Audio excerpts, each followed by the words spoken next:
Good afternoon. Thank you all for coming here to spend, to spend the afternoon with Kaveh Akbar and I. And I want to take a minute to acknowledge Mark Sanders because this is our last event this year for us as a series. And it's the last time that Mark will be the director of IRR. He's stepping down at the end of this year, and he's really given us a home as a series and been incredibly supportive and just has attended all of our events. And he's such a dear friend, and it's a privilege to be your friend, but also to learn from him and just grow under his mentorship over the last few years. And I don't think our series would even be possible without his support. So welcome, yes, claps. And of course, as always, many thanks to Arya for everything she does to carry the series. We love you.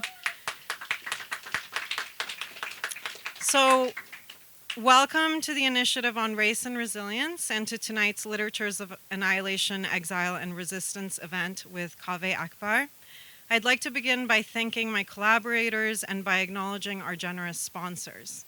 So first, IRR, directed by Mark, and then the Institute for Social Concerns, the Liu Institute for Asia and Asian Studies, the MFA program in Creative Writing, the Kroc Institute for International Peace Studies, the Graduate School Teaching Beyond the Classroom grants, the American Studies Department, the English Department, and the Dean of the College of Arts and Letters. I'd also like to thank Brookline Booksmith Transnational Literature Series in Boston for collaborating with us. So welcome to all of you who are joining us online. As most of you probably already know, the aim of this series is to bring global Anglophone writers of the greater Middle East and North Africa together with American writers of color, and to spotlight books that address questions of exile and displacement. I'm grateful to Kaveh for accepting my invitation. Kaveh Akbar's poetry has appeared in The New Yorker, The New York Times, Paris Review, and Best American Poetry. He's the author of two poetry collections, Pilgrim Bell and Calling a Wolf, and a chapbook, Portrait of the Alcoholic. In 2024, his best-selling debut novel, Martyr, published by Knopf, was one of the New York Times Book Review's 10 Best Books of the Year, a Time Must-Read Book of the Year, and shortlisted for the National Book Award. Named Poetry Editor of The Nation in 2020, Kaveh has earned multiple Pushcart Prizes and Levis Reading Prize. Born in Tehran, he teaches at the University of Iowa in the MFA program and at Randolph College and Warren Wilson as well. So Martyr, which many of you have read, is an intensely lyrical, kaleidoscopic novel of ideas that takes the reader on an unforgettable journey that is both geopolitical and metaphysical. The novel's protagonist, Sirus Shams, is born in Tehran during the Iran-Iraq War of the 1980s and moves to Indiana with his father after his mother is killed while on board Iran Air Flight 655, which was downed by a U.S. missile cruiser in 1988. That's actually a historical fact. The novel opens with a scene in which the adult Sirus is lying supine on his mattress in his home in Indiana, his mind enveloped in the fog of alcohol, willing God to speak to him through the light bulb hanging from his ceiling. He is negotiating with God, with the unseen world, and this quest to fill the excruciating void of exile and unprocessed grief fuels the psychological and spiritual arc of the novel. Sirus becomes obsessed with martyrdom. Unable to inhabit his life or to extract any persuasive meaning from it, he begins to lust after a larger-than-life death, a death that is an antidote to the meaninglessness of his mother's death, who was obliterated into a statistic in the political face-off between Iran and the U.S. We eventually follow Cyrus, newly sober, from Indiana to New York City, where he meets Orkide, an Iranian artist who's dying from cancer and spending the last of her days conducting a performance piece at the Brooklyn Museum. Orkide does exactly what Sirus wishes he could do. She transforms her mortality into art by placing her impending death on view, and in the process becomes a witness to other people's angst, including Sirus's, who goes to the museum day after day to speak with her until she passes away. The novel is polyphonic, told from the perspective of multiple characters.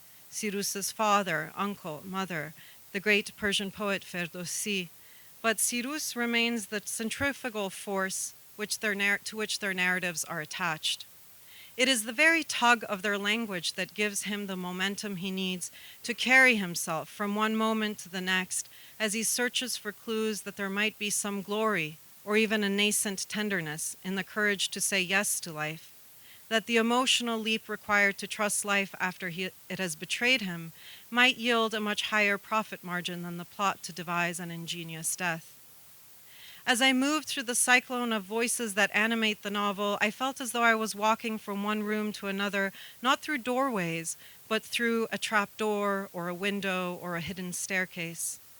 I was in an altered spatial temporal dimension, one that in its non-linearity captures the spiritual void of exile, of banishment, the long afterlife of silence the exile endures, cut off from the frequencies of their language.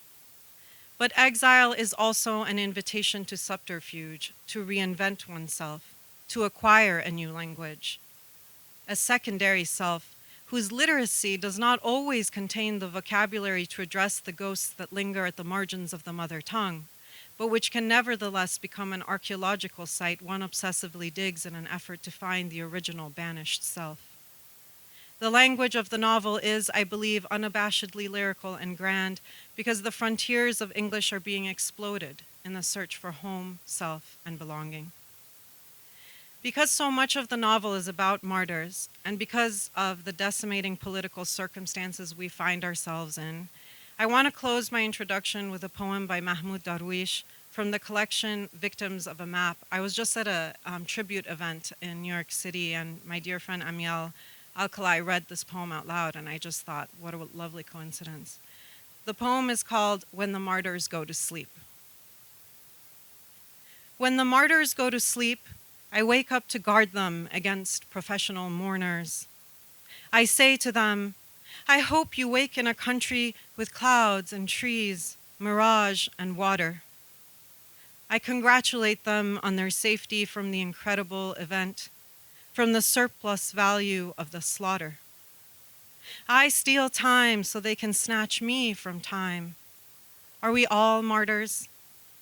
I whisper, friends, leave one wall for the laundry line, leave a night for singing. I will hang your names wherever you want, to sleep a while, sleep on the ladder of the sour vine tree, so I can guard your dreams against the daggers of your guards and the plot of the book against the prophets. Be the song of those who have no songs when you go to sleep tonight. I say to you, I hope you wake in a country and pack it on a galloping mare. I whisper, friends, you'll never be like us, the rope of an unknown gallows. So I think it's just so important to have the voice of Mahmoud Darwish in the room tonight, and in just Palestinian voices in the air in general. Thank you so much, Kaveh John, for accepting our invitation, and please give a warm welcome to him.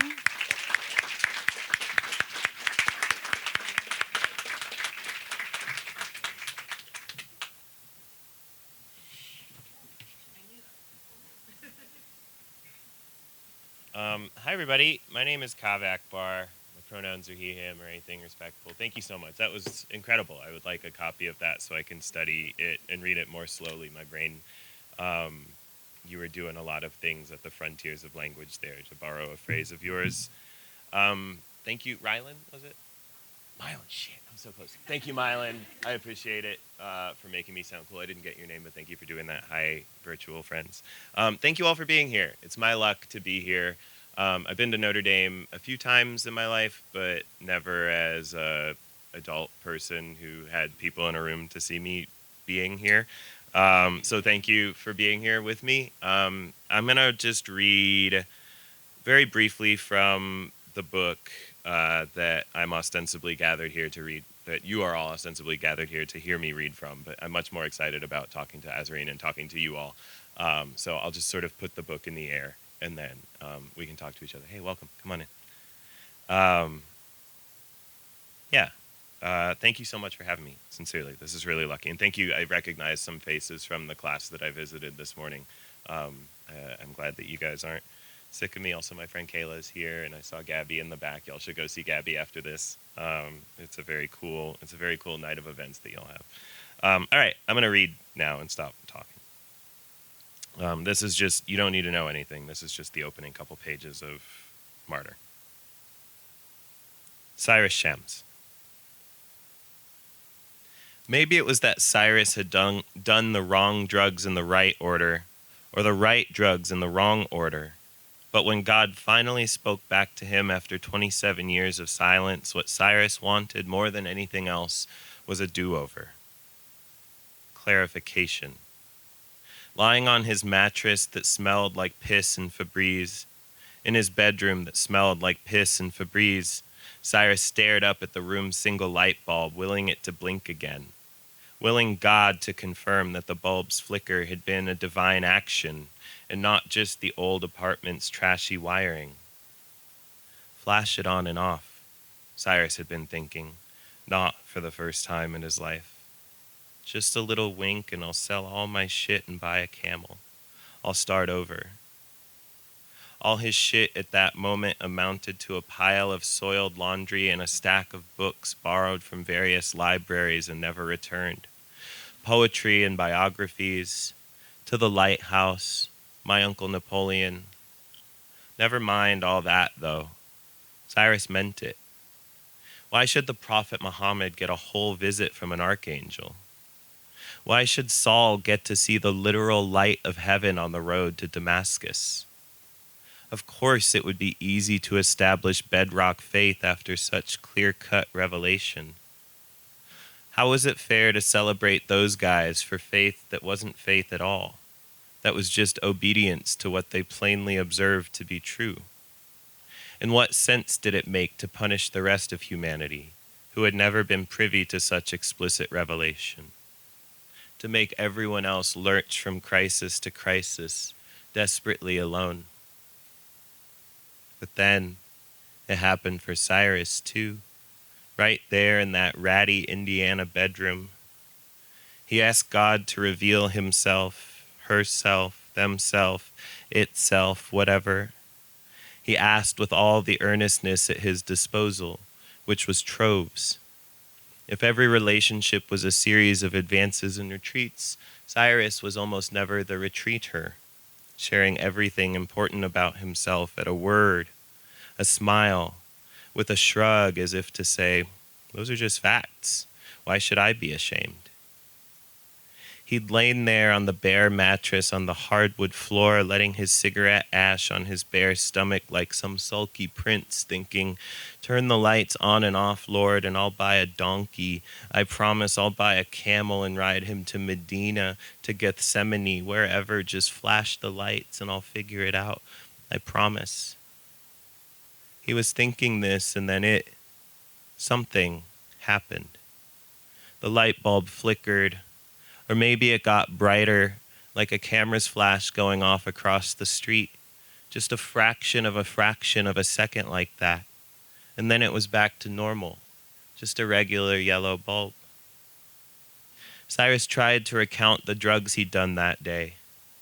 The standard bouquet of booze, weed, cigarettes, Klonopin, Adderall. He had a couple Percocets left, but he'd been saving them for later that evening. None of what he'd taken was exotic, nothing that would make him out and out hallucinate. He felt pretty sober, in fact, relative to his baseline. He wondered if it had maybe been the sheer weight of his wanting, or his watching, that strained his eyes till they saw what they'd wanted to see. He wondered if maybe that was how God worked now in the new world. Tired of interventionist pyrotechnics like burning bushes and locust plagues, maybe God now worked through the tired eyes of drunk Iranians in the American Midwest, through CVS handles of bourbon and little pink pills with G31 written on their side. Cyrus took a pull from the giant plastic Old Crow bottle. The whiskey did, for him, what a bedside table did for normal people. It was always at the head of his mattress, holding what was essential to him in place. It lifted him daily from the same sleep it eventually set him into. Lying there, reflecting on the possible miracle he'd just experienced, Cyrus asked God to do it again. Confirmation, like typing your password in twice to a web browser. Surely if the all-knowing creator of the universe had wanted to reveal themselves to Cyrus, there'd be no ambiguity. Cyrus stared at the ceiling light, which in the fog of his cigarette smoke looked like a watery moon, and waited for it to happen again. But it didn't. Whatever sliver of a flicker he had or hadn't perceived didn't come back. And so, lying there in the stuffy haze of relative sobriety, itself a kind of high, amidst the underwear and cans and dried piss and empty orange pill bottles and half-read books held open against the hardwood, breaking their spines to face away, Cyrus had a decision to make.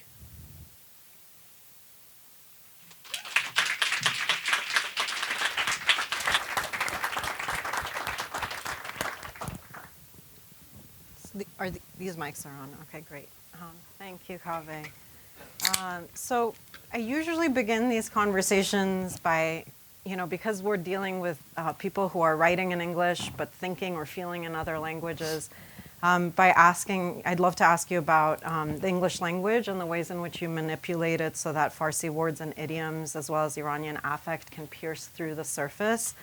And I guess if you can just talk about how you relate the two languages ideologically and effectively in your work at large. Ideologically and effectively. Can you guys hear me? Is my bloopity blorpin? Beep pop, beep pop. Okay, cool. Yeah? Yeah? Is kind of can I? Maybe we can raise the volume a little bit. Sorry, thank you, good friend. I feel so much more durable. Okay. Cool. Yeah, I'm also self-conscious that I'm drinking right now. I know it's Ramadan. I'm usually fasting. There's like one auntie in the audience somewhere that I can't see who's like, why is he drinking right now? But I'm traveling and I'm kind of a little under the weather, so please, I'll make it up. I promise. I'm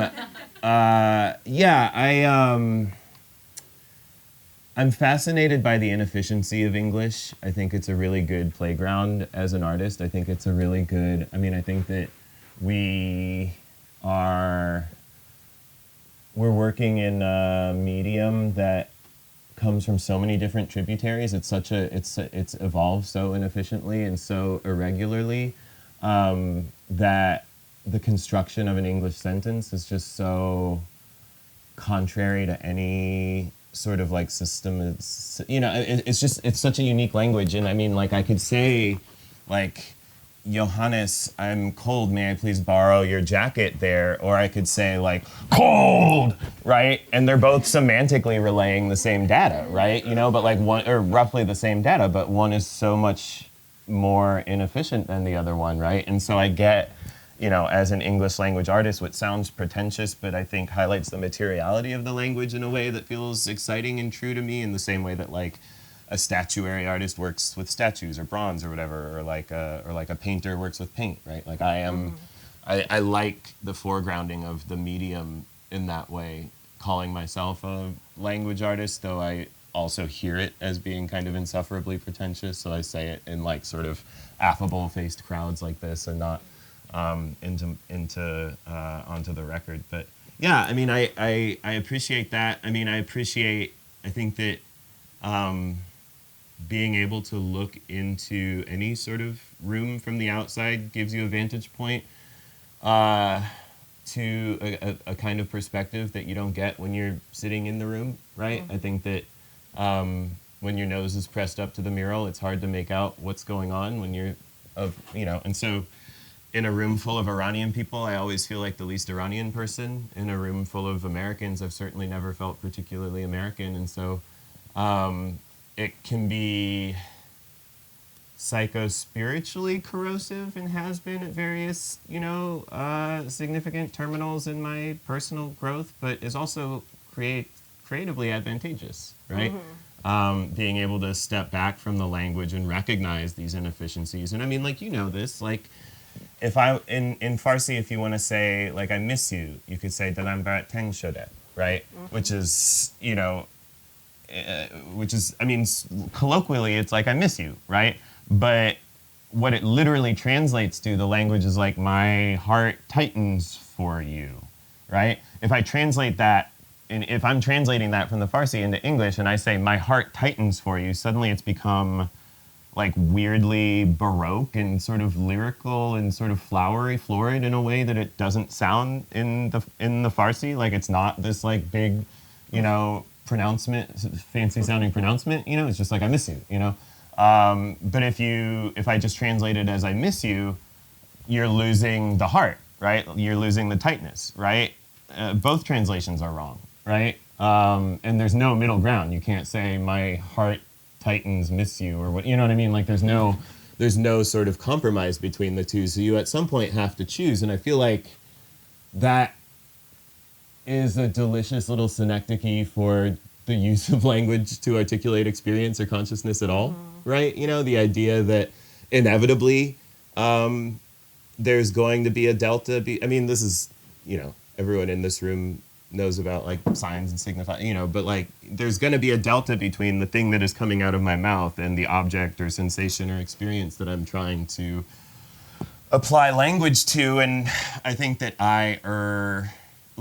my native idiom is to Whitmanian and just sort of like throw flour on the ghost of a thought, and just like if I sufficiently, you know, dust the thought with enough yopping, I'll eventually kind of give it shape. But my favorite authors tend to be the Dickinsonians, who, like the Jean Valentine poem that we read earlier in the class, my favorite authors tend to be those who use the silence as the subject of the poem and then the language as a kind of mold to pour around the silence. Yeah. Yeah, I mean, I think like Farsi is such a emotionally dramatic language, and it's so thespian. It's like being like a perpetual theater kid, you know? Yeah. I mean, I always joke that like my mom says this to me, and she used to my brother too, but all the time about, you know, she sees you walking across the room to go get a cup of coffee, and she's like, "Qurbunet beram," which actually means I would sacrifice myself for you. And I'm like, this is not helping. To hear that your mother, you know, it's like the subject of like sacrifices and martyrdom and the ways in which expressions of martyrdom are deeply gendered in our culture. But I did think that, you know, the kind of metaphorical turns of Wait. Sorry. I wanna. You're talking faster than my brain's moving. Expressions of so you're saying like your mother saying that is like her own sacrificing her own. I think that so like the sort of, well, we can talk about martyrdom more in depth. I want to get to that with the Iran-Iraq War and the specific ways in which male martyrdom and the murals in Tehran, which I wanted to show images of, but then I thought twice about it. During the Iran-Iraq War, people went to the front, all ages, from like 14 all the way to their 70s. And their deaths were really celebrated. A lot of the streets, the literal topography of the city, the urban landscape changed because all of the street names were renamed after certain martyrs. And basically it's a kind of like you die, you sacrifice your individuality in order to become part of a collective symbol, which is tied up with anti-American sentiment, and also a kind of revitalization of the Islamic discourse and theology as part of the government. And, you know, the murals were everywhere. This was the first experience of art that I had when we first returned there as children. And they have like these pastel colors, and everybody's head is floating into like the sky. And there's like doves and pigeons and wheat everywhere. They're actually, you know, beautiful. But then you'll see like other murals, which will be like skulls and the American flag, and it's like down with America. And they're in conversation with one another, right? These murals across the city. But I think women in particular are encouraged to really sacrifice themselves as the mothers, and especially the mothers of the martyrs. Who were congratulated for their son's death. So, you know, these are just like two archetypes, right? Like when we talk about Iran, I always feel deeply protective, and I want to be like, these are not the only archetypes or the only expressions of Iranianness. They're just two, right? And it's also true that, like, when we talk about the Iranian cultural veneration and political veneration of martyrdom writ large, it sounds very sort of exotic and oriental, but we do the same thing here. We have, like, this sort of, in Iran, the regime is this kind of necro-Islamic regime that, you know, has hijacked the language of martyrdom, which is deeply intertwined with Shia Islam, right? Like the martyrdom of Imam Hussein, the grandson of the Prophet, is a huge event. The Battle of Karbala in AD 655 is this huge event in Shia Islam. You know, like a sort of, well, I don't want to compare it, but it's this huge event, right? And it's every year in Iran we have Ashura, right, which is the day that of the martyrdom of Imam Hussein. Everyone wears black, and there are images of people self-flagellating in the streets, and but even we, as a fairly secular family in the American Midwest, would like wear black and not watch TV, on Ashura, and there's the martyrdom of Imam Hussein, the son-in-law of the Prophet. I mean, like there's this deep religious tenor that has become a cultural tenor in Iran over the years that then the government hijacks and makes into this political tenor by, in the Iran-Iraq War, the 80s, calling the soldiers who died martyrs. The Iran-Iraq War was the first war since World War I to use human wave attacks, which is to say, when there was a field of landmines, the Iranian army and the Iraqi army would send just a wave of soldiers to clear the landmines with their bodies, as opposed to laboriously clearing them out. It was the first war since World War I to use chlorine gas and mustard gas. So, like, even by war standards, was this pretty savage. And one of the ways that the Iranian regime mitigated that savagery was by creating this sort of cultural veneration, saying these soldiers who are dying, we're going to hang their pictures in the mosques, and we're going to, give them special cemeteries where we'll hire poets to, read poetry at their graves, right? And then you think about, I was writing this book about martyrdom writ large, largely during the quarantine, when in America, our own sort of like necro-capitalist regime was saying things like, we thank our essential workers for their sacrifice, right?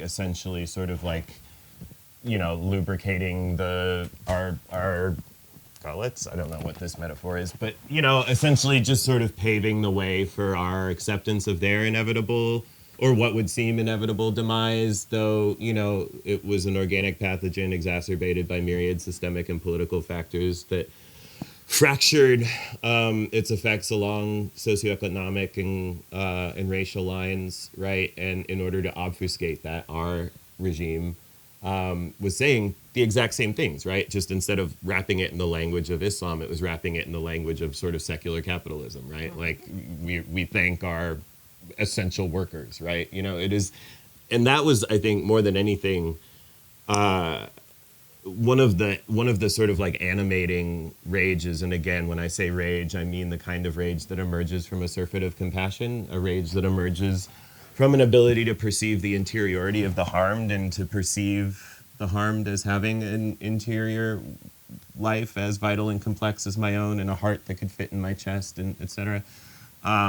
But that was one of the animating rages that that catalyzed the writing of this book. Was I was just, the way that people talked about, Iran and their barbarisms my whole life, and the way that people talk about that part of the world, and then seeing the exact same shit happening here, but it being wrapped in this language of sort of like secular capitalism. And so everyone was like banging their pots and pans for nurses and stuff, you know what I mean? And we were like celebrating and liking these videos and stuff, and it just felt like this eerie symmetry to me. And I felt like I was going insane because no one was being like, this is a eerie bad symmetry, Yeah, I think when you look at the history of propaganda on both sides, right, there's a lot of similarities. Even with the language of the axis of evil, and we're gonna smoke them all out of their holes, Yeah.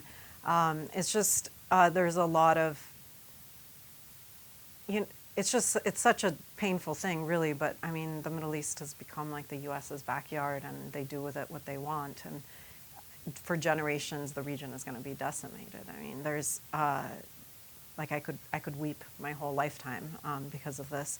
But I did want to kind of linger a little bit in the question of language, because I think in the novel there's all these like moments of there's a lot of metaphors that felt to me like very much affectively Iranian in the high melodrama of the emotion and the way that the sentences are sort of like moving on the page and moving us through, the way that we're being asked to move through the novel with these like haunted spectral voices coming at us and almost like I don't know, they felt like shrapnel to my consciousness. But I think like it's interesting to think about Farsi and English together because they're so diametrically opposed linguistically. English is such a, to me, I think, simple, straightforward language, like subject, verb, object.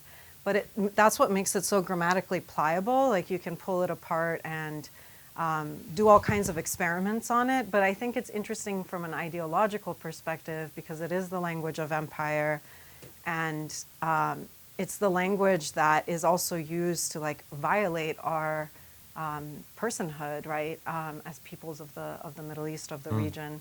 And then to be writing in it and experimenting with it, manipulating it. I have a whole range of emotions. Like I sometimes feel like it's like a defeat to be writing in English. Other times I feel like, screw this, I'm going to dominate this language, Yeah. So, I just was curious about, and we can keep talking about it, but maybe I'll pose a second question that I can add to this sort of parallel of like Iran and the U.S.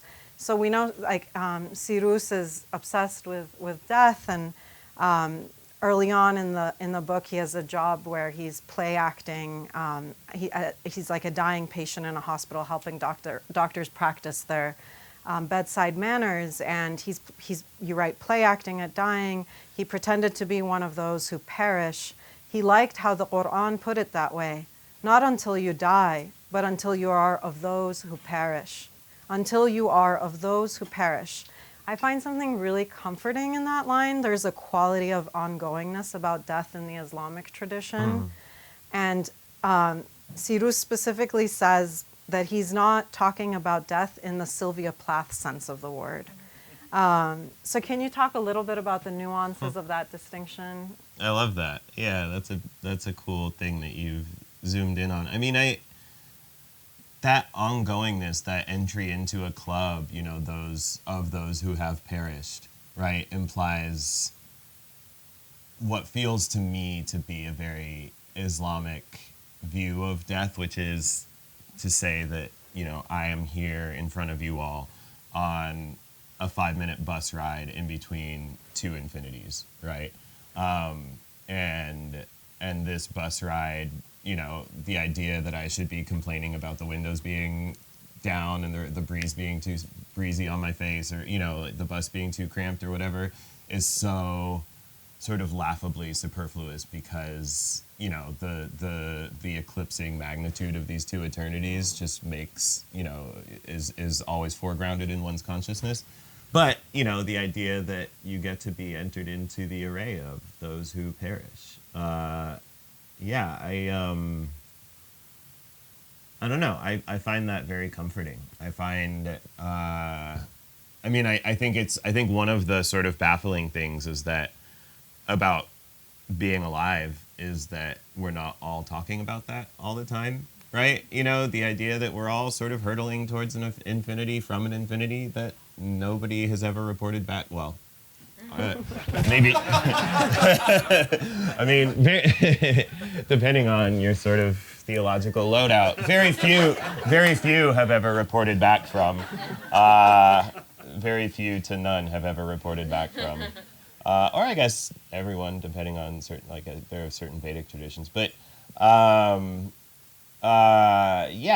don't know. How are we, why are we here talking about a book that my arrangement of these 26 runes on some dead bark, instead of talking about that thing. And a lot of you are ostensibly gathered here at a religious university to talk about that thing, which I think is cool. I mean, I did, while I was working on this, while I was working on Martyr, I also did the Penguin Book of Spiritual Verse for 110 poets on the divine. It's had like 12,000 titles in its various and sundry iterations. But so I was reading a lot of poetry from, Sufi mystics and Aboriginal Antipodean poets and indigenous Mesoamerican poets, and thinking a lot about what Mahadevyaka had to say about things, and Li Po, and there's no way for me. One of my favorite writers is the Argentinian short story writer. Well, he was a poet too, but I like his short stories more than I like his poetry. Jorge Luis Borges, Borges, and he was famously upset. This is maybe a funny voice to be bringing up because he was definitely a bit of an Orientalist, but I think that you and I are allowed to forgive him for that. I think we can officially forgive him. Yeah, I think that's how that works. He earned it. Yeah.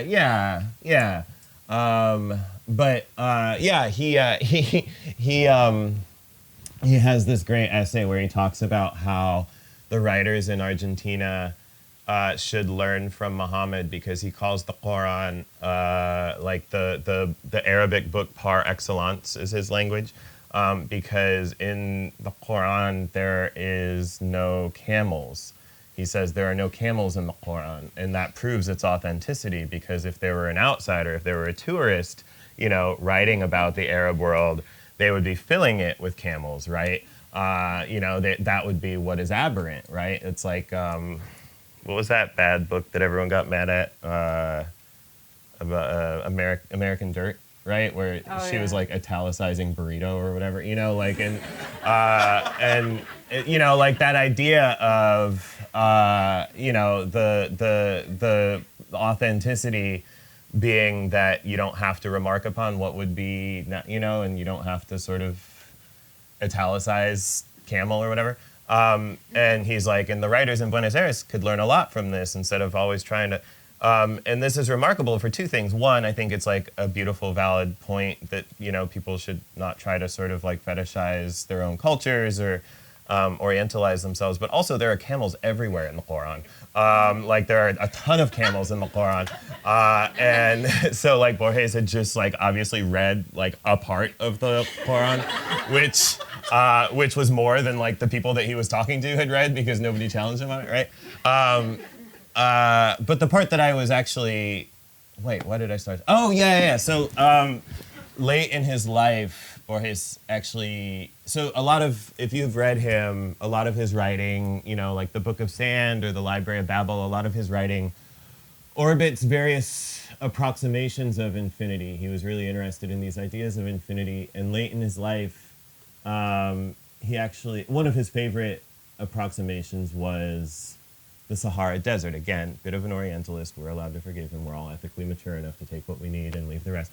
But he was really obsessed with the Sahara Desert and like imagining the various and sundry grains of sand in the desert as, and actually, a grain of sand relative to the Sahara Desert is infinitely bigger than we are to infinity. But as an approximation that the human mind can apprehend, it was useful to him, and he wrote a lot about it. And late in his life, he actually gets to go to the Sahara Desert. They take him there, and when he lands, they take him out to the desert itself, and they take him out there. And this is like, I think he's already blind at this point, or he's going blind, And they take him out to the desert, and he reaches down and scoops up a palm full of sand and lets it drift through his fingers, and he says, "I am modifying the Sahara." Right? And that's his great epiphany. That's his big epiphany, right? Like his being there has inexorably, indelibly altered the topography of the Sahara, right? And I think that way about writing, about reading, about our being here, right? Like we're modifying each other's Saharas right now, right? Like every book I've ever read has modified my psychic Sahara, and so, and it's like eating, right? Like I can't point to the part of my body where the Burmese food that I had 2 nights ago in San Francisco is living, right? Like, I mean, the plata that I had is like in here somewhere, like the lipids in that are in here somewhere doing lipid stuff, right? But like I can't point to them. And in the same way, right, like I can't point to the Borges part of my language brain or the Nabokov part or the, you know what I mean? Like it's just, but it's, I know that it's all in there doing its work. Yeah. Yeah, for sure. It's a good segue to what I was going to ask next, which is, I think, I mean, the book is sort of announces itself as a book that's a quest, about understanding martyrdom, but I think it's really, for me, like the emotional core that propels the novel is really an obsession with figuring out how to like relate to divinity and to the divine.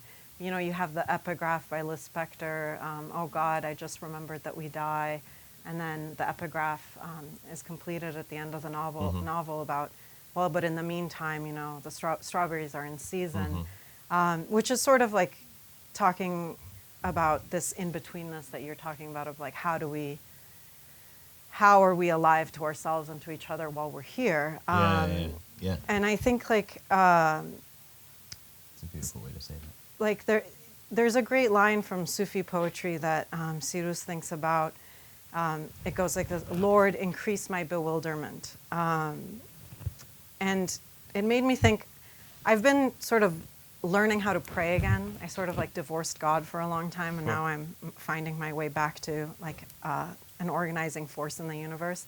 But one of the lines that I've come across that have been really wonderful is like, I think it goes like this, like, I believe, God, I believe, heal my unbelief. So it's like declaring belief and unbelief in the same sentence. And it's like your unbelief is something you have to be healed from, in the same sense that if you're no longer awed or bewildered by life, then, you're sort of like forgetting how to be inside of life. And I found that Cyrus in so many ways like is bewildered by his own identity, the way it exceeds the boundaries of what a cleanly packaged self should look like in the American imaginary. And I wanted to read this quote that I think captures that really well. If I can find it. It felt like the only time Cyrus ever really felt nowness was when he was using, when now was physiologically, chemically discernible from before. Otherwise, he felt completely awash in time, stuck between birth and death, an interval where he'd never quite gotten his footing. But he was also awash in the world and its checkboxes, neither Iranian nor American, neither Muslim nor not Muslim, neither drunk nor in meaningful recovery, neither gay nor straight. Each camp thought he was too much of the other thing. That there were camps at all made his head swim. Yeah, I guess, I mean, I don't know what my question is there, but maybe we can just like pontificate about all of that. And just sort of his search to accommodate his own consciousness, right? Yeah. I mean, that sense of having been precedented is something that I really only find in literature, right? Like there's not a person walking around. When I was little, I used to listen to sad music when I was sad. And I used to think that this was some inherent masochistic streak in me, Very like, Iranian. Yeah. But it's like I think it would stand to reason that when one is sad, one would want to alleviate that sadness by listening to like, no, you have to go deeper, Weird Al or whatever. into the Yeah, sadness. but I mean, I think that instinct is to like listen to someone else say, "I too have been sad, and I live to sing about it." Right? Here I am, singing about it or through it.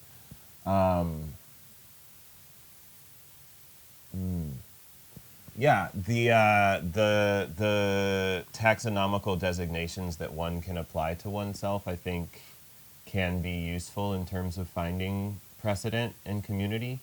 But because, again, I've never felt particularly well suited for any of those taxonomical designations, except for addict, which is a category for which I qualify with abundance. and very, very unambiguously.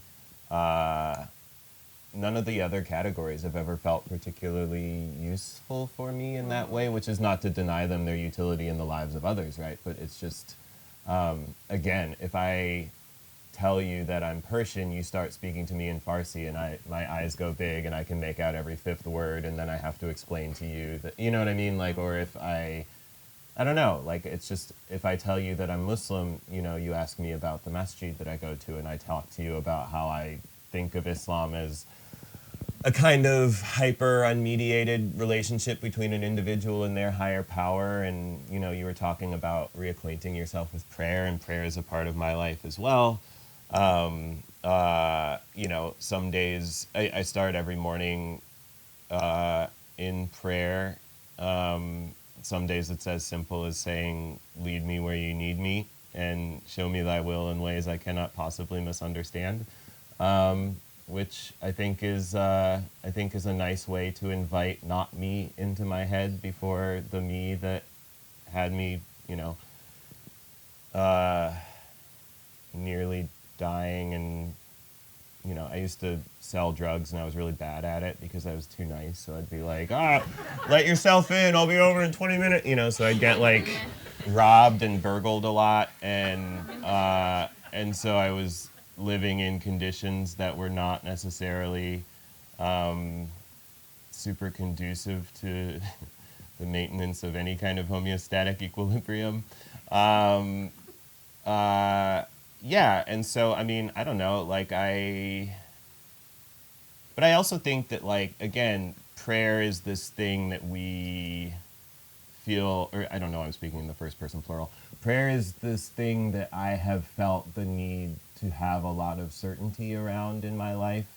And I think that I've come to a place with it in my own experience where I've sort of embraced that it's not really any of my business who, if anything, is on the other end of the prayer, and that it's not really how prayer works for me. If I say, "Lead me where you need me and show me thy will in ways I cannot possibly misunderstand," or if I say, you know, "Make me an instrument of thy peace," or if I say, you know, I'm using prayers with which you guys might be a little bit more familiar. If I say, "I offer myself to thee to take away my difficulties, and that victory over them may bear witness to those I would help," right? Not to take away my difficulties that, you know, everyone might see how great I'm doing, and that, you know, everyone may bow before the awesome power of my will, but that I might be of service, right? My spouse and I are assiduous recyclers.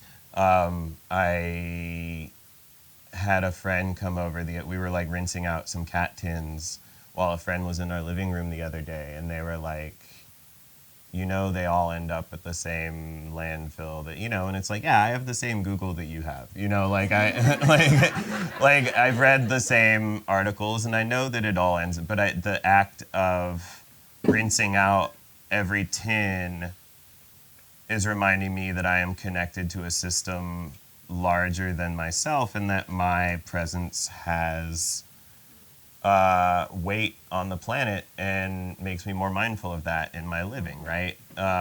It is not about melting down that tin to make another tin. It is about the way that I carry myself in the world, and that is, you know, I think recycling for us is an instance of a sort of secular prayer.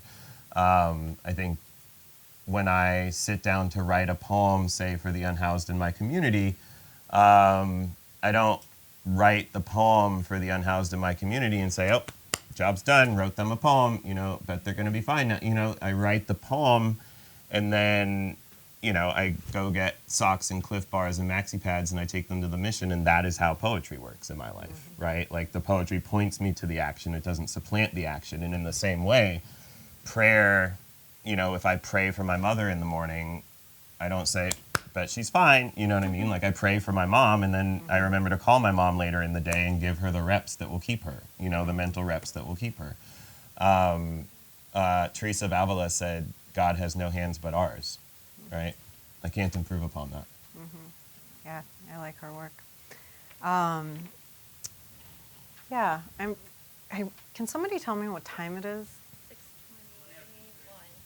6:21. 6:21. Okay, we want to move to audience Q&A soonish. I have so many questions left. We're going to dinner too. Yeah, exactly. And I want the audience to.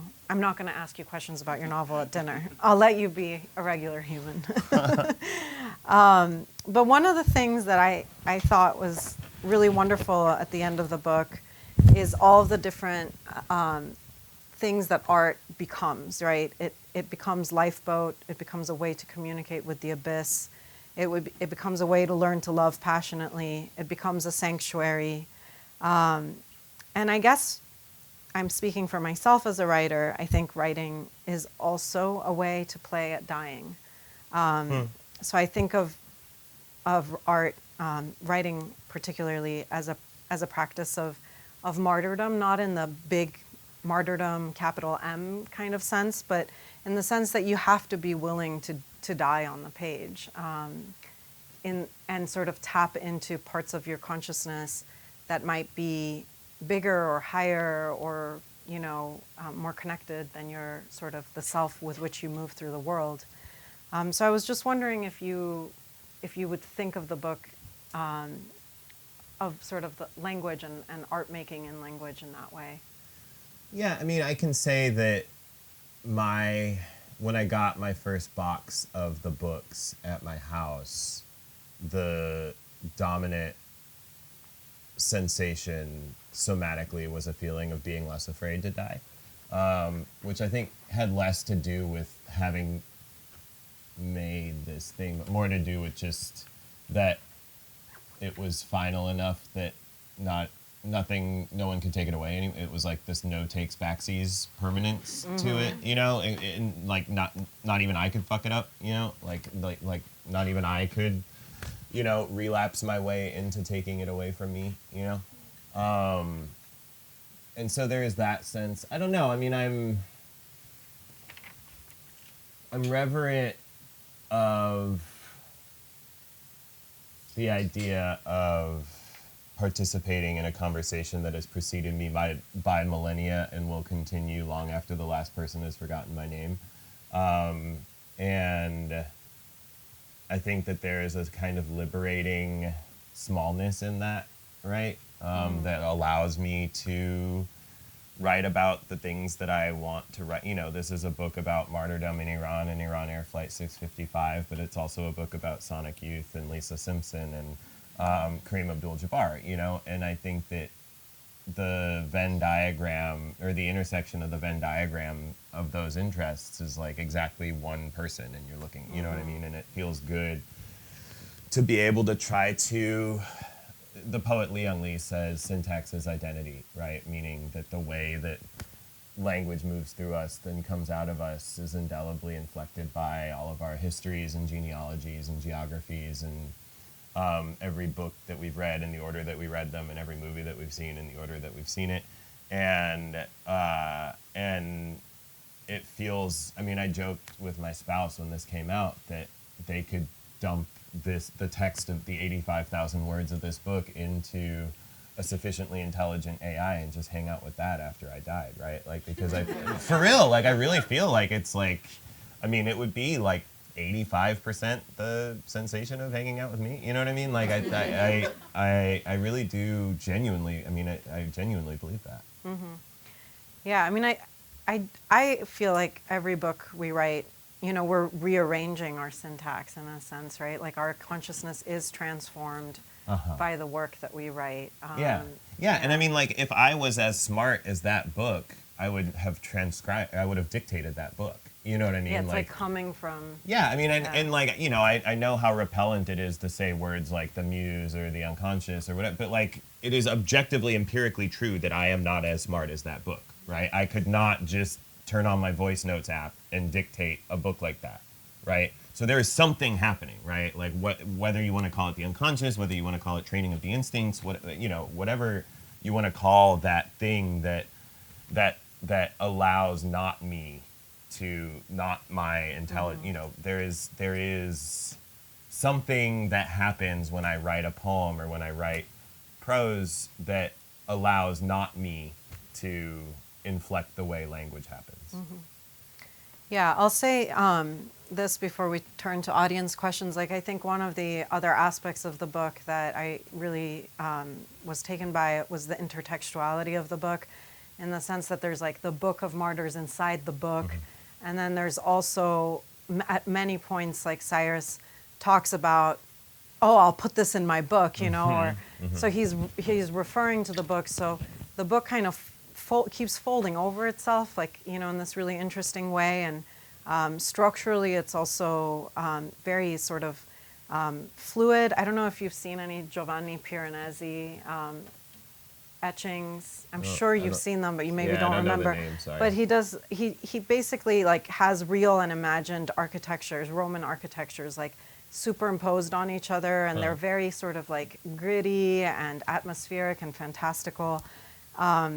And I felt like that's it. You know, it was sort of atmospherically reminded me of that. That's cool. Yeah, and I really enjoyed the Martyr poems in the text. Thank you. I appreciate that. Yeah. There was a review. I read all my reviews exactly once. And there was a review, a very, very nice review. It was like a glowing review, actually. But in it, she was like, and you can, you know, and it was the one review that talked about the poems. And she was like, you know, and these poems she looked at some of my actual my published books of poems, and she was like, and Kaveh's poems are good because of this, and these poems in the book he like very, very brilliantly made bad because of this, to show this deficiency in Cyrus. And I was like, I tried really hard on those poems, you know what I mean? Like I didn't try to make them bad at all. I thought those poems slap, you know what I mean? So I thought they were great. yeah, thank you.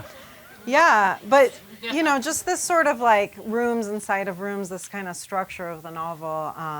Maybe others can ask questions about that and like the process of writing the book or editorial feedback. So I just want to open it up to the audience. I'm sure Kaveh will be happy to take What's any your name? questions. Hi, I'm Mary Grace. Mary Grace? Yes. Like with a hyphen? No, actually. Wow. 2 words. Cool. it's- Nice to meet you, Mary it's very Grace. Catholic. Yeah. Well, I mean, they're good name, good concept. 100%. I'm curious about how you think of martyrdom and legacy as being related. I find it really interesting because those two concepts are really like close together in my mind, but the word legacy doesn't appear in the book at all. And so I'm curious as to how legacy figures into the way you think about martyrdom, and also to the extent to which it's different the way Cyrus thinks about martyrdom. Yeah, so if you didn't hear it, Mary Grace's question was about my thoughts martyrdom and the word legacy, the former appearing frequently in the book, the latter, I think, not appearing at all, which I think is right. It's one of those funny things where you can hit Control F on a manuscript and really scare yourself, you know, because you realize that you have certain twitches as a writer and stuff. But oh, did you really? Oh, you really did search. Yeah, I was like, I'm trying to think. I don't think I ever say legacy. Yeah. It's interesting because I think maybe part of the argument of the book is to narrow the delta between the two concepts, or to say that, you know how like are you a writer? A little bit, not So, really. so like in American poetry, in contemporary American poetry, people are very attached to the idea that anything that has 14 lines is a sonnet, and that the definitive characteristic of a sonnet is that it has 14 lines, and everything else. I mean, the sonnet is like a Italian parlor game. You know what I mean? Like you could be as attached to, you know, the Petrarchan rhyme scheme, or you could be as attached to the Volta, right? But for whatever reason, contemporary American poetry says that it's the 14 lines, and which is fine. I mean, I'm not offended by anyone calling anything really, but well, I mean, say nice things about things, but you know, like I'm not offended by anyone calling a thing a sonnet, but it is interesting to me sometimes that like, yeah, I don't know, like if I hit enter on a poem that has 13 lines in the middle of a line, I make it a sonnet, right? And if you instead think of the character, I promise I'm going to land this plane. But instead, like if you think of the definitive characteristic of the sonnet being the volta or the turn, right? then just about any contemporary lyric poem becomes a sonnet, right? Instead of this sort of fairly arbitrary quantitative, rubric, right? And in the same way, martyrdom, I think probably most would say that the definitive characteristic of martyrdom is the death of the martyr, right? And I think part of the argument that the book is making is that maybe one could extend that definition, right? And that not necessarily be the sort of definitive heuristic, or that there are, alternatives available. I don't know if you've read the book, but those of you who have, there's an uncle in the book, there's a father in the book, there's, the uncle is very much still alive, but I think the book argues might rightly be considered a martyr, right? And so if one removes the sort of, the mortal terminus as the definitive characteristic of the martyr, and instead allows something a little bit more miasmic, then it begins to look a lot like legacy, Yeah. Yeah. Hey, what's your name? Jake. Jake? It's nice to meet you. I'm Kaveh. Oh, thank you. Wow. Okay, will do. Thank you. I appreciate you. Yeah, thanks for coming for this talk. This has been really cool. Something that I think kind of doesn't get a lot of play when we talk about this book, it's obviously a book about martyrdom, but Cyrus is also someone in recovery. Yeah. And I found that aspect of the novel really fascinating, that he's so caught up with this idea of martyrdom, but to choose to be in recovery is you're seeking a way back into life in a way. It's almost like the opposite of martyrdom in a sense. Oh, that's beautiful, Jake. Thank you. And he also has this injury in his foot that's kind of a minor theme in the book. And I found this idea of like the corporeality, or like the embodiment of these things really interesting. And by the end of the book, that actually ends up being the way, I like the way you talked about like the being connected between two eternities. It's almost how he accesses that in a way. And there's also an interesting interplay between, in the American context, addiction's very bad, but there's a long history of Sufism, of substance use as a way to access that. Sadi and Hafiz and Rumi and all your favorite Sufi mystics are drunk as fuck. And so was Li Po.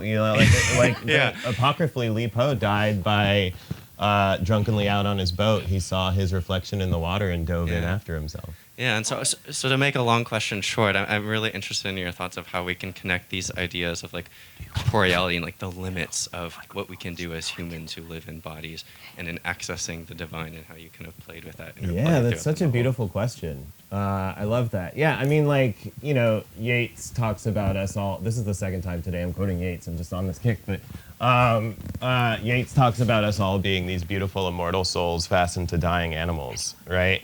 And that is the tension, right? That is fundamentally the crisis of consciousness, right? Is that just as we start to figure stuff out, time's up, right? And it's followed either by an eternity of nothingness or an eternity of somethingness, and we can't really agree on which is scarier. I mean, that said, this is the text that we all have in common, right? Like, this is the text, right? Like, if I said, there are certain ideas and certain images that are so mitochondrial and essential to our, like, lizard brain understanding of being alive, right? Like, if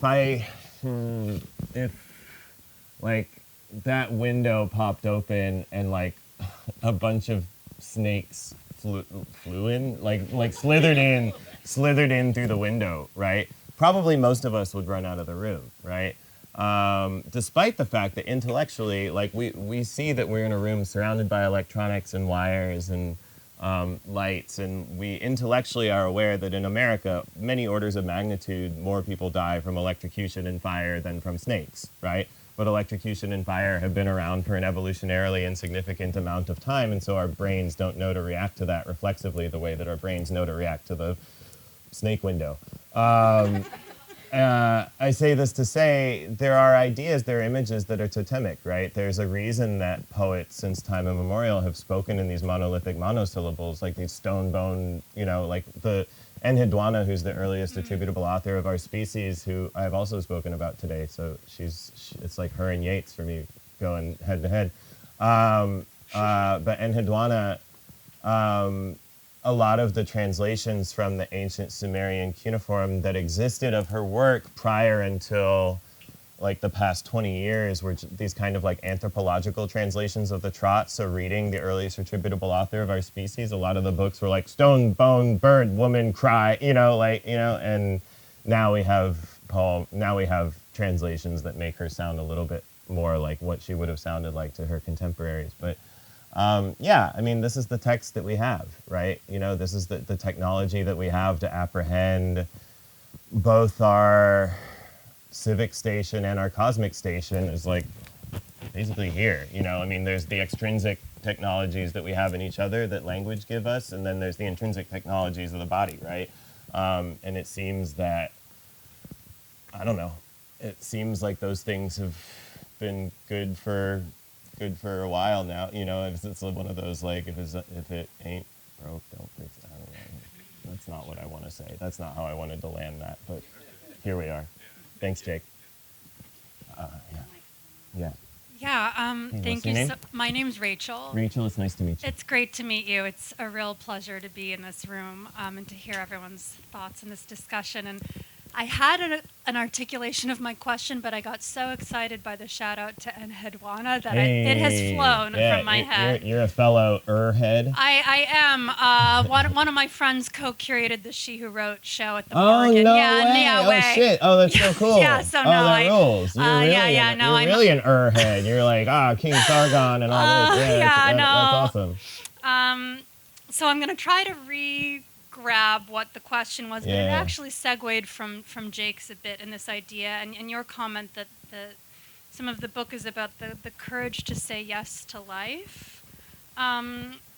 Because I ran out immediately and bought this book when a friend of mine recommended it to me, and all she said was, quote, "It's really about grief and death and art and poetry and finding meaning."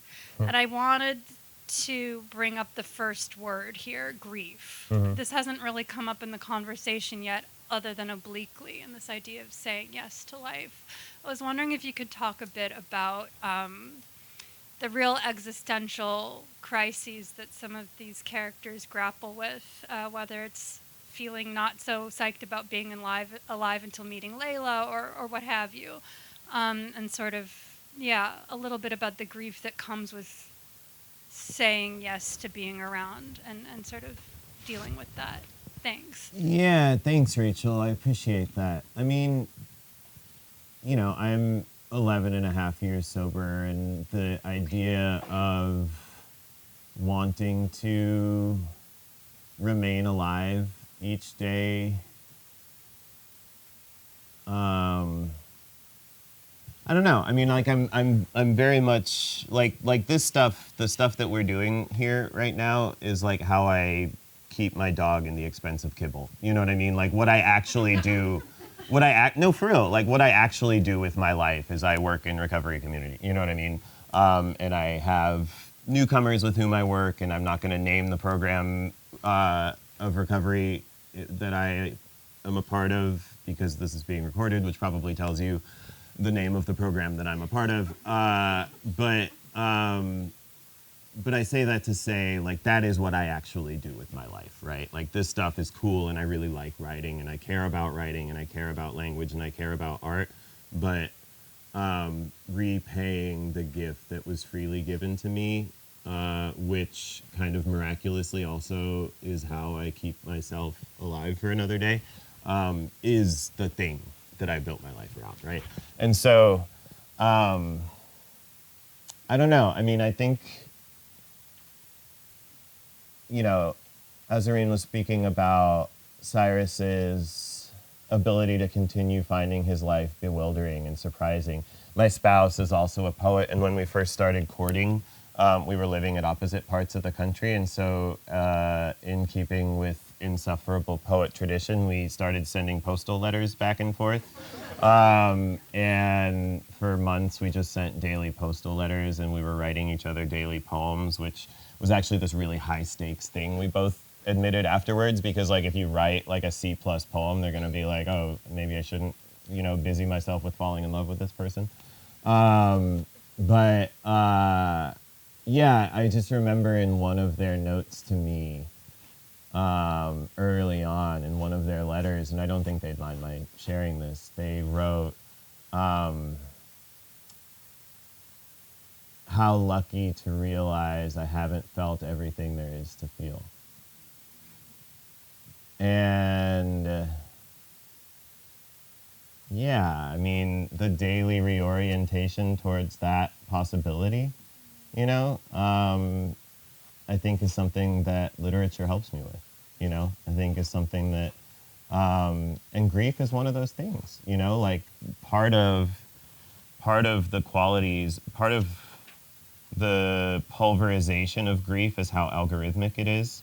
Elizabeth Kubler-Ross writes on death and dying, the Swiss psychiatrist Elizabeth Kubler-Ross writes on death and dying in the mid-20th centuries, where she offers the sort of like 5 terminal points of grieving from her studies on, what is it, death? Denial, bargaining, depression, anger, acceptance. I messed up that order, but she names this from her clinical research in the 20th century. But like in the Penguin Anthology of Spiritual Verse, and you can Google this. I'm not like schlocking my book, but there's a poem by the Mesoamerican Nahua people, Nahua, translated by John Bierhorst in 1576, called "Midwife Addresses the Woman," and it's a midwife addressing a woman who has died in childbirth. And again, this is first translated in 1576, but certainly much, much older than that, passed down in the Nahua oral traditions. And when you read this poem, you read this, the midwife is addressing a woman who's died in childbirth, but she passes so cleanly and neatly through the 5 stages of grief that Elizabeth Kubler-Ross names 500 years later in her clinical research. Like, you can map them onto the poem one-to-one, right? Like depression, anger, denial, bargaining, acceptance, right? It's truly one-to-one. I say this to say that these algorithms, these knowledges and wisdoms are ancient. I mean, like literally ancient. Like we've been teaching them as a species since antiquity, right? We're naming them clinically and giving them fancy names like clinical psychiatry, in the past, relatively recently. But that taxonomical designation, doesn't diminish the fact that it has been a part of our species' intelligence for millennia. Well, I'm offering a half millennia old example, but there are other examples too. I say this to say the inexorability of the grief algorithm is often eclipsed by the unprecedented newness of a particular experience of grief, right? When you see like yesterday, I saw a video of a father looking through the remains of human beings of the 400 people killed in Gaza yesterday, trying to find his child, and then he finds his child, right, amidst these piles of remains, right, and starts crying and praying. This is algorithmic, and it is also, in more ways than one, and it is also an unprecedented articulation of a particular irreplaceable life expressing grief at a particular unprecedented irreplaceable life. You see what I'm saying? Yeah, I do. No, I really appreciate that. Thanks, Rachel. I don't know where the mic is. I don't want to be It's bizarre. over here. Hi, I'm Caitlin. It's nice to meet you. Caitlin or Kaylin? Caitlin. Caitlin, it's nice to meet you as well. So thank you so much for speaking with us. So I'm curious about the dreamlike scenes in Martyr, where Cyrus imagines people in his life speaking to these fictional characters and also to these celebrities. How did you conceive of these scenes, and how do you see them contributing to the narrative as a whole, and also to the characterization of Cyrus and how he perceives these people in his life. Yeah, thank you for spending. You've read the book. I appreciate that. That rules. I mean, I'm not like that's not me casting aspersions. I'm sure that many of you have read the book, but like, thank you, Caitlin, for reading the book. I mean, I think dreams are fascinating. I think it's fascinating that we spend a third of our lives with our brain staging productions for us, cast by the people that we love and admire and think about. And I think it's also fascinating that we're not supposed to talk about them. You know, like the idea that people roll their eyes when you start talk. You know, my spouse and I, when we wake up in the morning, ask each other if they dreamt, because if they did, then you get to start your day with your best friend telling you a story. You know what I mean? Like, I think I'm right to think dreams are interesting. I think that the idea that we're not supposed to talk about them is rooted in capitalism in ways that will make me sound strident if I try to, and shrill if I try to articulate in this moment. But you just like, you can't put value on. You know, there's nothing valuable about a dream in terms of the market. But yeah, I mean, I'm just a bad sleeper. And so it's a game that I really did used to play when I was a kid, where I would just script conversations between a person that I missed and a person that I admired. So like Dennis Rodman talking to my Aunt Shahla, what would they say to each other? You know what I mean? Like, and or whatever, you know. And I would just, it was just a way to entertain my brain when I didn't have like the instant boredom exerciser in my pocket, you know. And it became a way to get to know the character. I mean, I wrote a billion trillion of those. I'm someone who writes a lot and publishes very little, and so there are a million of those scenes where I got to know Cyrus, and I got to know. But I'm also aware, I guess, maybe from a more crafty. Are you a writer? So from a more crafty perspective, I'm aware, like I'm not ignorant of the fact that the American literary metabolism is distrustful of dreams, because it's a way of sort of like getting to do lots of oracular gnomic shit in a kind of stakesless way. And so it's like, it's one of those things where when you talk about dreams in fiction, you're supposed to talk about like, you know, taking inspiration from Kafka or Marquez or something. But actually, I was watching a lot of The Sopranos, and in The Sopranos, it's a piece of narrative art that uses dream really, really intelligently, because the way that they get you invested in dream is by peppering the dreams with narrative revelation. So for instance, and this is a Sopranos spoiler, so if you have not seen The Sopranos, feel free to cover your ears if you're sensitive to that. But in The Sopranos, there's a character named Big Pussy who begins ratting on Tony, and Tony realizes, and he's aware that there's a rat, and he's trying to figure out who the rat is, and he realizes in a dream when a fish in a fish market tells him that Big Pussy is the rat, and then he acts on that in his living, and he's right, you know, Big Pussy really was the rat, right? And so it gets you engaged in the dream in a narrative way, in a way that is actually not discrete from the plot.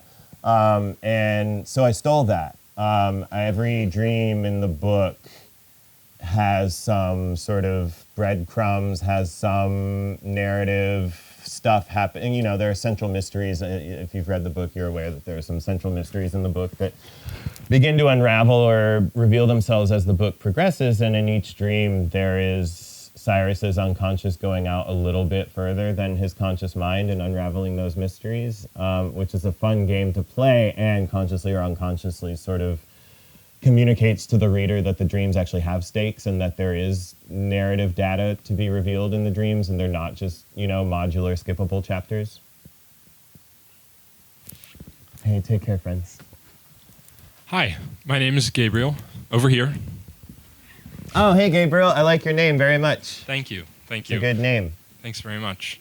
So forgive me if this is quite a simplistic question, but I'm very struck by, in the title of your book, the exclamation point. Yeah. And I was wondering if you could elaborate on why you chose to put that there. I mean, the Sure. kind of thing that comes to mind is, it sounds like something someone is saying, an Sure. exclamation, perhaps an accusation or a commendation. I would just wonder. A commendation. I don't know. So yeah, could you elaborate a little bit on what that signifies? yeah. And I'm only halfway through the book, so if I the won't answer's on spoil page anything. 200, I apologize. I won't spoil anything. No, I mean the books are non-perishable. That's what's so cool about them. But there's no rush. I mean, I guess I can go in order of like hoity-toityness. One, and I'll start with least. I thought it would be a funny provocation to have a book called Martyr with an exclamation point and my very ethnic name underneath it, sold in airports. I thought that was just funny in a kind of snotty way. Two, I think it communicates something about tone. I think that if the book had just been called Martyr without that, it would have seemed sort of dour or self-serious or self-important or relentless, like one of those vegetable books that you're supposed to read because you'll be glad to be able to say that you read it, but it will be the kind of joyless slog through an endless litany of trauma, right? And it's not for me to say whether or not that's what I've written, but I hope that that's not what I've written, and I hope that the exclamation point maybe communicates that where there is grief in the book, it is made wise by having known profound joy, and where there is joy in the book, it is made complex by having known profound grief. And then the hoity-toityest valence is that I think of a martyr's death as being fairly sudden and staccato and loud. It is a big way to retroactively cast meaning over a person's entire life, which moves in opposition to the way that most of us create meaning in our lives, which is to say the quotidian sort of feeding of the baby or the grading of the paper or the calling of the mother, etc., and with the hopes that at the end of a life, stacking each of those much more granular, less sort of staccato, flashy grains of sand on the pile. It's sort of like a rolling ellipses of meaning versus the big staccato exclamation. Thank you very much. Hey. My name is Alejandro. I am an assistant professor here in economics. So What's your name? Alejandro. Alejandro, it's nice to meet you. An Nice to meet you economics too. professor. That's crazy. so I come from a very different. Yeah, it's wild. It's wild. But I enjoyed. We meet in statistics. I'm interested in casualty statistics and the creating of narrative to somaticize casualty statistics, and you do other stuff with statistics. We could discuss statistics if you want yeah. as well. But look, I enjoyed your book tremendously. It was given to me as a gift by my uncle-in-law, and it was really wonderful to read. But I'm a bit boring to this setting of participation, but I guess Same. my question is, Kurush, he seems to have to mourn his mother, and I guess in a very profound way he wants to find meaning in his own death as a way of making up for the fact that his mother's death didn't have any apparent meaning. Yeah. And but to me, there's a shift at some point in the book, which is when he finds out what he Spoilers. does about Orchidea, right? No spoilers. Okay. Yeah, I got you. I'm picking up what you're putting down. So, at which point, his grief really, if you think about it from an objective perspective, has less sense as an objective grief and it becomes more of a sort of a self-absorbed experience that really didn't make contact with what had happened. I hear what you're saying. Right? And so I found like at the end of the book, I couldn't find enough reflection on that. To me, the grief that was spoken about, that was really the most substantial grief in the whole story, was the grief of his father. Sure. Yeah, totally. Because his was very real grief. Yeah. Right? Yeah. Like his was a very real story. And I was wondering about that? What do you make about sort of the aspect of grief, which is just a self-absorbed sort of way of experiencing his own living versus the actual grief that he ought to be feeling about something which one might understand as more objective. And sorry for the prosaic use of words here. No. Yeah, thank you for your question, Alejandro.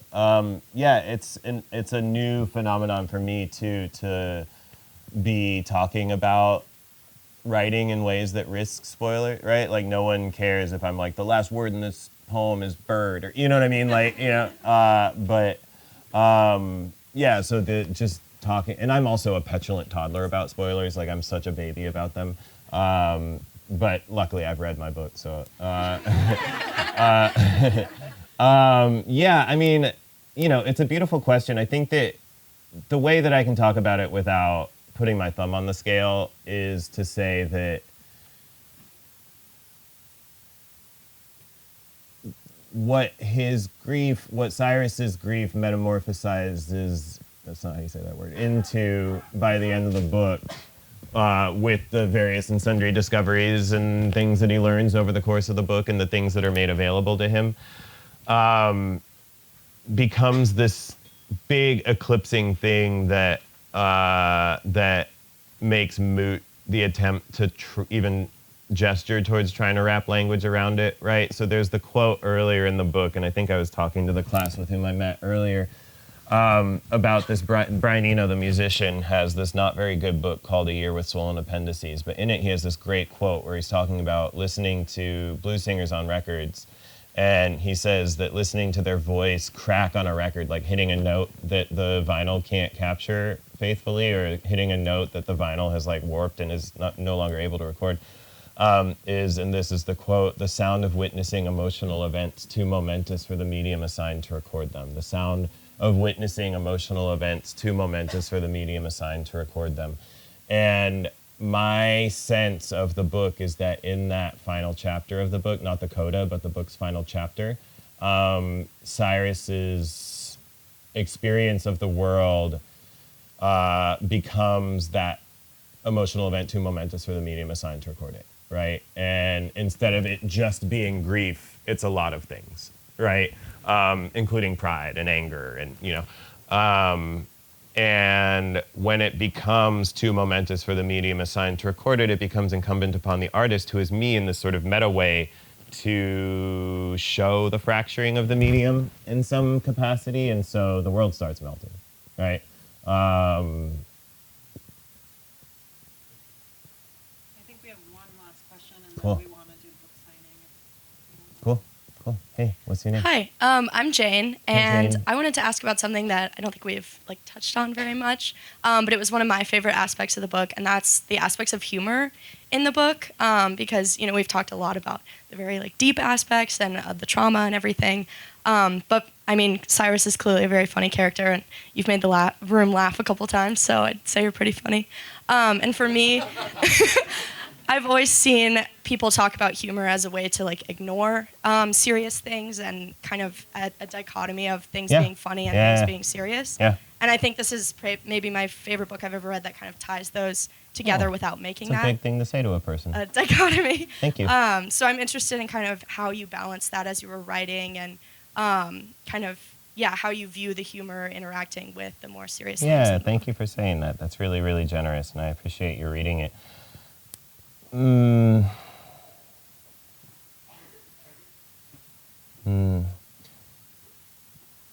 Time is your most irreplenishable resource. You're never going to get more time. You can get more money, you can get more friends, you can get more but you're never going to get more time. You have X number of minutes that you get to be alive on the planet Earth, and then, you hit Y, right? And so the idea that you're sitting down and giving me 10 hours of your life in reading this book is truly, truly, truly a profound gift, like a gift of the highest order, right? And we're also alive and speaking to each other in a moment where the opportunity cost of reading has never been greater, right? Like instead of reading my book, you could have been reading literally any other book. You could have been watching almost anything ever, any TV show or movie ever made. You could have been learning how to tango on YouTube. For real, you could have been learning Esperanto on Duolingo. You could have been learning how to julienne an onion. You know, like the opportunity cost of reading a novel for 10 hours has never been greater in the history of our species, right? And so the gift that you've given me in reading it has never been greater. And I do believe that that makes incumbent on me some commensurate, I don't know, I mean, like it makes me very, very reverent of your time, right? It makes me very, very respectful of the gift of your time, right? And not wasting it.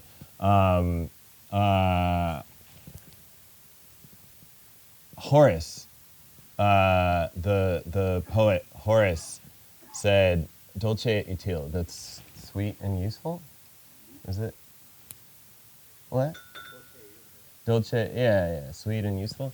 Yeah, like you want to, like, I don't know, it's often translated as delight and instruct, but then I got self-conscious because my friend Kayla is a classicist, and so I was like, and it's not literally delight and instruct, but it's often translated as but sweet and useful, whatever. But he said that writing should be sweet and useful, right? Which is often translated as delight and instruct. And I think about the idea, like if I was just trying to persuade you that my worldview is the correct worldview, I could just shout at you or make an Instagram post about it. You know what I mean? For real. And like some people need to be shouted at. You know what I mean?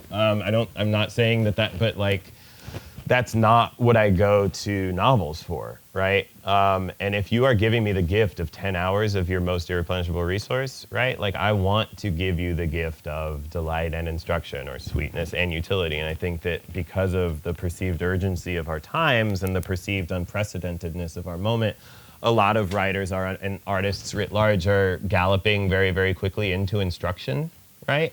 Which again is understandable, but it has, you know, at its zenith has the effect of, you know, the person shouting at you from a bullhorn on the sidewalk, right? Like, you know, you tune it out, right? I think part of the way that the novel works is that it gains purchase to your interiority through a measure of delight, and then, you know, once it has that, you know, offers the measure of instruction, right? And that seems to me a pretty sacred compact made between the reader and the writer, right? The comedian Richard Pryor sort of paraphrases Horace when he says that he wants to get you laughing so your mouth will be open when he pours the poison down, right? But yeah, I mean, that idea, dulce et utile, you know, I can't improve upon that. Thank you all so much for being here. I appreciate it.